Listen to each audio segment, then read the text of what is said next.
Hello, welcome to the Three Geeks podcast. You've got Jason, Max, and Delicious Dan on tonight's show. Thank you so much for tuning in. I'm jealous of Dan's alias. What's that, Max? I said now I'm jealous. I was making fun of him, but now I'm jealous of his alias. Yeah, before we went live, Dan let us know that he was delicious. I am indeed delicious. So I wanted to let our audience know. I'm sorry that my camera is weird. I've got it on my laptop because I forgot the extension cord for the camera at work. So when you're looking at my under boobs, I apologize in advance. No one cares about your bad camera work. Somebody might care, but when we get one comment saying how bad your under boobs look, then you can talk to the people about your camera work. How do I make a comment? That's going to be Arcmatter's shout out to us next week. How bad the under boobs looked on this under show. boobs. Anyway, man, forget everything we just said. We have a very important question to everybody that's watching or listening to us. Do you have kids? Are you sick of playing the same old games at family game night? Well, we have something that fills that gap. Kids Against Maturity. It's a super duper fun game that blends humor with wit for all ages. Can we get an edit on the super duper? Picture a centerpiece game between apples to apples and Cards Against Humanity. Poopy fart jokes for the kids and dads. Shrek-like innuendos for mom, which I feel both can like both, to chuckle at. Put down the iPad and get back into reality. Go to YouTube, Jesus. Go to VGMX or kidsagainstmaturity.com. Mention that the Three Geeks sent you and get $19.99 for this game. Guaranteed laughs or your money back. Also, we all sell shirts. Our buddy Mike over at youtube.com/McGTV also sells shirts, and the links to those are in the description of this video. Audible. Max, tell the good folks about Audible. No, I want to tell them how super duper Kids Against Maturity is. Well, you can do that next time you're over here. It's because we don't have kids. That's why. Like, no kid says super duper. What is this, 1950? Maybe. Well, we don't have Maybe we enter the Twilight Zone with our avatars. All right, fair enough. All right, so Audible. Go to I'm not even saying. Go to audibletrial.com/3geeks and check out audible.com. Give us some love. They've got over 180,000 possible titles for you to choose from. And these are star quality titles like fucking William Shatner reading shit and fucking George Takei reading shit and fucking more Star Trek people reading shit. Okay. It's in your face with its awesomeness. If they have 180,000 possible titles, then how many impossible titles do they have, Max? Well, they do not have Mein Kampf. Titles. I mean, is it just like weird mashups you can't get from Audible? No, the impossible titles are extrasensory sounds that you would hear from different dimensions. It would actually literally explode your mind. So that's why you can't listen to impossible titles. Ah, good to know. Over 180 possible. Yeah, go to Audible. Definitely check out Audible. We are doing a somewhat shorter cast tonight. San Diego Comic-Con is coming up this weekend, which means they are holding on to all of the news stories until Thursday. So you'll be seeing a lot from us during that weekend. But we thought we'd come on in. There's a couple things that we want to talk about. What's that, Max? Tell them the real reason. Game of Thrones is on tonight, and we want to make sure this shit's wrapped up in time for everyone to get hunkered down to see it. That's the real reason. Well, kind of, but I mean, we're going to be doing our normal cast with Game of Thrones. But good thing is we changed our time. Last year we tried to go up against Game of Thrones, and that did not work out too well for us. So now that we're on at 7, we should be good to go. It's not great when you have people on the podcast trying to leave the podcast to go watch Game of Thrones. No, that's not a good look. We've got our own Game of Thrones podcast, for Christ's sake. We need to go watch it.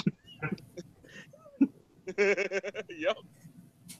Yeah, because the podcast, I think, a few times was just me and Dan, because we're like the only two that weren't watching it religiously. But anyway, we got a couple of news stories. Let's start with the first one that dropped today. Jodie Whittaker is the new Doctor in Doctor Who.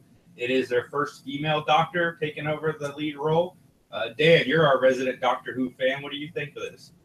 Yeah, I mean, I think they kind of telegraphed this by having Missy, the Lady Master, which sounds horrible if you haven't seen any of the show. I realize that those are just a jumble of words put together, but and yeah, I mean, I think response for that character was high, so they're just like, screw it, let's have a lady doctor, and I don't have a problem with that. I thought there was already.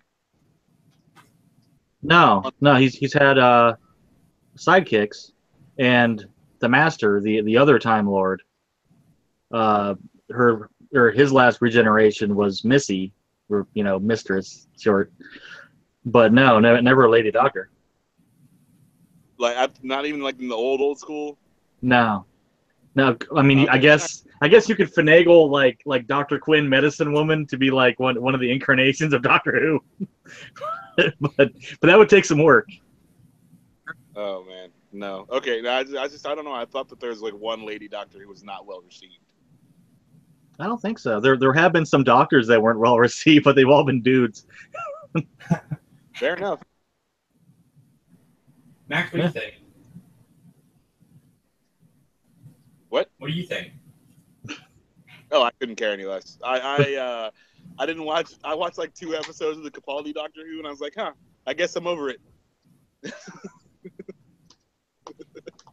I have watched a lot of his episodes of the Eccleston Doctor Who, and I haven't moved on. But it's not because I didn't like it, just because other things have filled my time. But this makes sense. We live in the world where Wonder Woman and Rey and all of these strong females are taken center stage. Why not? I don't understand why it would have to be a male or a female. So yeah, this is cool.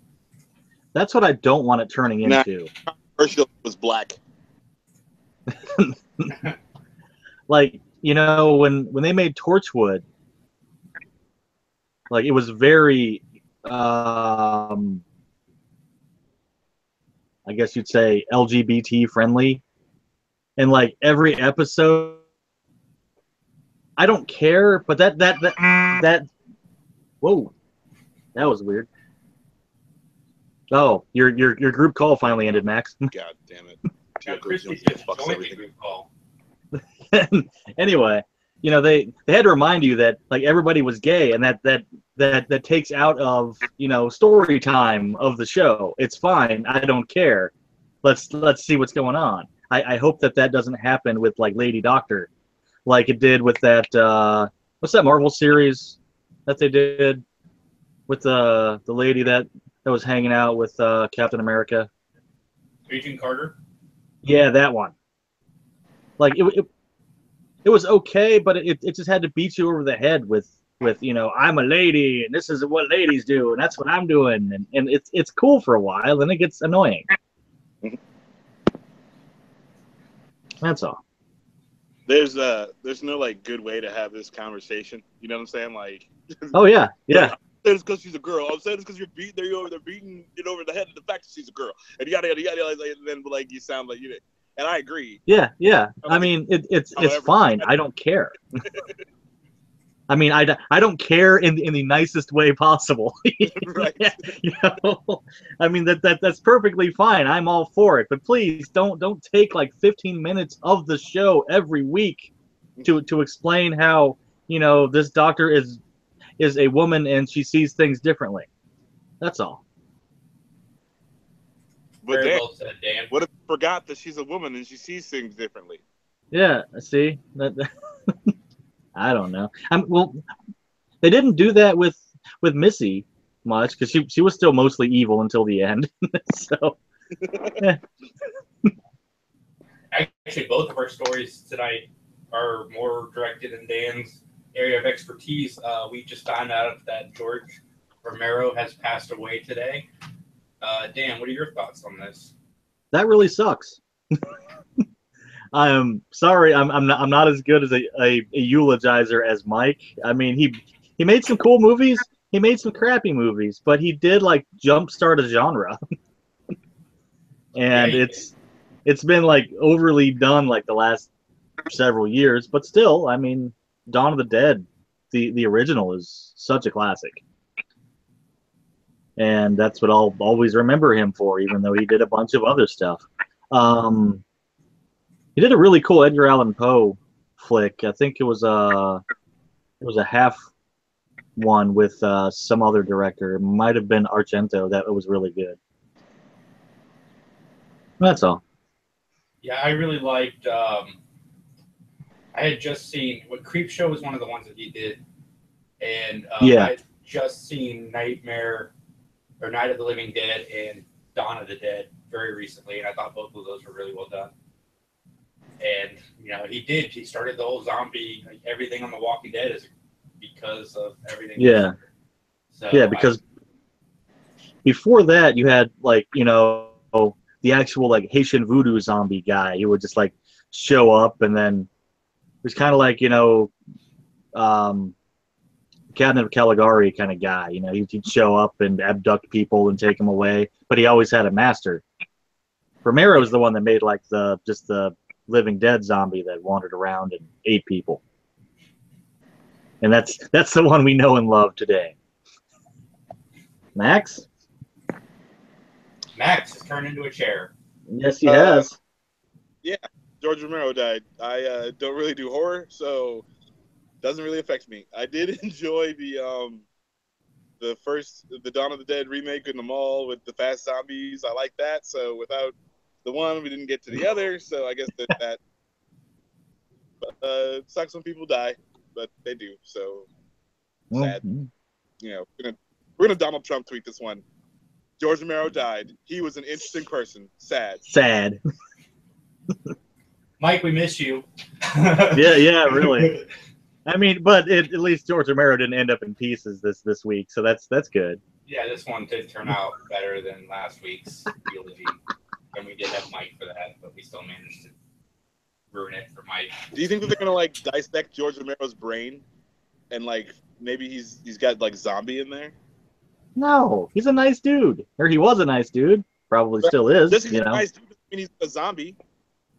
It would be poetic if he came back as a zombie. Yeah. Yeah, we just kind of kept him alive.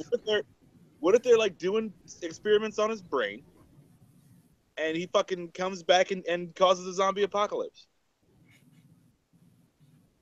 Would that be ironic or poetic? Would you be for that or against that? I don't know. I don't even know what to say.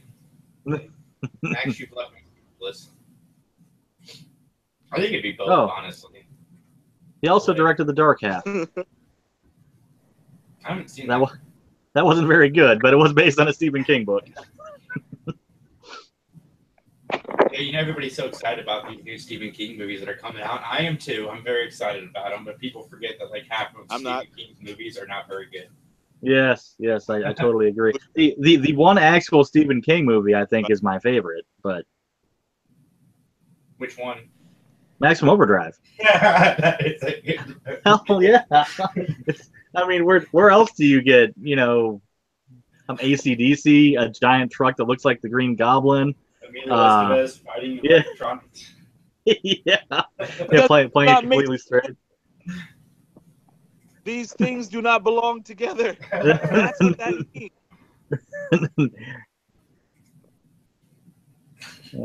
I might have to watch that tonight now. Thanks, guys. We're going to do a bigger preview for our Comic-Con show, but I do want to mention that we will be in Columbus Comic-Con, and we've got some stuff that we're doing.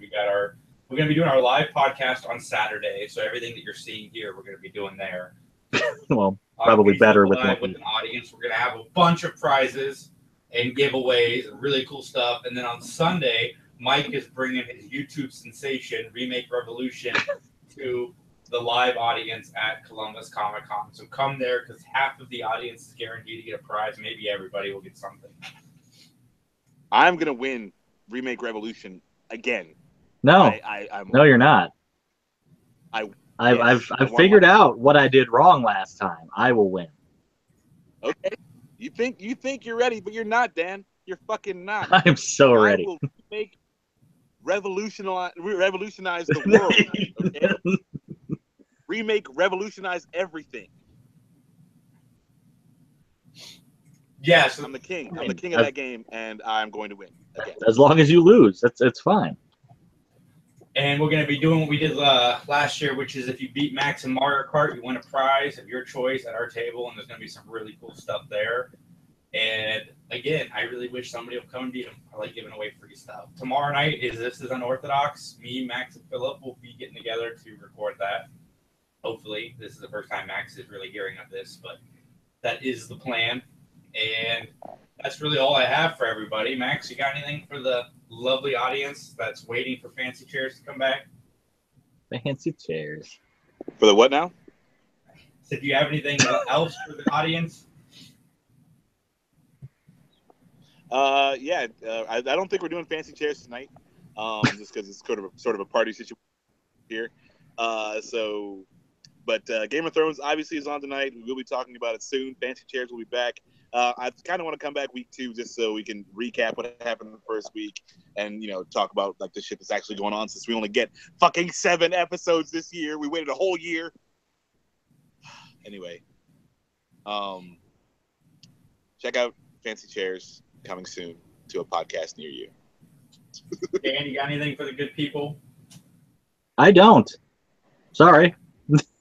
That is not a problem, Dan. But one thing I have nothing at all from the audience is, do you have kids? Are you sick of playing the same old games of family game night? Well, we have something that fills that gap. Kids Against Maturity, an awesome fun card game that blends humor with wit for all ages. Picture a centerpiece game between apples to apples and Cards Against Humanity. Poopy fart jokes for the kids and dads, Shrek-like innuendos from mom to chocolate. Put down the iPad and get back into reality. $19.99 with mention of this ad. Go to VGMX if you live in Columbus, Ohio, or kidsagainstmaturity.com. Mention 3 Geeks Podcast. Guaranteed laughs or your money back. Thank you, everybody, for tuning in. Check out our buddy Arcmatter at youtube.com/Arcmatter, who will be with us hanging out at some point during Columbus Comic Con. Check out our buddy Mike at youtube.com/Mike McGTV, where he will probably do a much better George Romero send-off. And from all of us at 3 Geeks Podcast, have a great night. We'll see you next week. Back to our regular. What was wrong with our send-off? What? I don't. What was bad about it? I just said Mike's would be better. I mean, that's not like it's a secret that sure. Mike's better at this. Sure it is. Jeez. That was the longest question ever. I never got to respond. Good night.